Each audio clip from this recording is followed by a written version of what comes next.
ദേവസ്വം ബോർഡിന്റെ കമ്മീഷണർ ഒപ്പിട്ടൊരു കണക്കിനനുസരിച്ച് അതിനകത്തെ part എച്ചില് branding, marketing, advertisement 25 ലക്ഷം രൂപ. ആരെയാണ് ബ്രാൻഡ് ചെയ്തത്? അയ്യപ്പ ഭഗവാനെയാണോ? അതോ നാടുനീള ഹോർഡിംഗ് വെച്ചുകൊണ്ട് കേരളത്തിലെ മുഖ്യമന്ത്രിയും ദേവസ്വം മന്ത്രിയുമാണോ ബ്രാൻഡ് ചെയ്തത്? അയ്യപ്പനെ ബ്രാൻഡ് ചെയ്യുക എന്നുള്ളതൊന്നും ആയിരുന്നില്ല ഇവരുടെ ലക്ഷ്യം. ഇതിൽ കൂടി അതില് എമൗണ്ട് റിക്വസ്റ്റ് ചെയ്തിരിക്കുന്നത് ഇവര് ബില്ല് കൊടുത്തിരിക്കുന്നത് 64 ലക്ഷം രൂപയ്ക്കാണ്. പക്ഷേ 25 ലക്ഷമേ 64,20,000 അതിൽ 25 ലക്ഷമേ അപ്രൂവ് ചെയ്യൂ എന്നാണ് ഇതിൽ കാണിച്ചിരിക്കുന്നത്. അത് നടക്കുമെന്ന് കണ്ടറിയാം. ഇത് ആരെ ബ്രാൻഡ് ചെയ്യാനാണ്? അടുത്തൊരു കാര്യം, 4100 പ്രതിനിധികൾക്ക് ആവശ്യമായിട്ടുള്ള ചില സാധനങ്ങൾ, കിറ്റുകൾ അവിടെ തയ്യാറാക്കി. മഞ്ജുഷ, നമ്മളൊക്കെ ക്ഷേത്രങ്ങളിൽ പോയി വഴിപാട് നടത്തുന്ന ആൾക്കാരാണല്ലോ. ഒരു ഭക്തൻ ഒരു രസീതും പ്രകാരം വഴിപാട് നടത്തി കഴിയുമ്പോഴാണ് അയാൾക്ക് പ്രസാദം കിട്ടുന്നത്.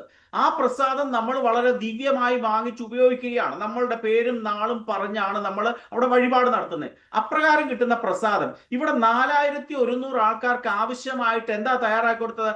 അപ്പം, അരവണ, വിഭൂതി, ആടിയ ശിഷ്ടം, നെയ്യ്. ഇത്രയും ശബരിമല ഭഗവാന്റെ അടുത്ത് വഴിപാട് നടത്തി രസീത് എഴുതി വഴിപാട് നടത്തുന്ന ഭക്തന്മാർക്ക് മാത്രം കൊടുക്കുന്ന പ്രസാദമാണ്. ഈ പ്രസാദം ഈ കരിമീനും കഴിച്ചിട്ട് കുമരകത്ത് കിടന്ന് വന്നിട്ട് അവിടെ ഇരുന്ന ഈ 500 പേർക്ക് വിതരണം ചെയ്തു എന്ന് പറഞ്ഞ എന്തോ ഒരു നാണക്കേടാണ്.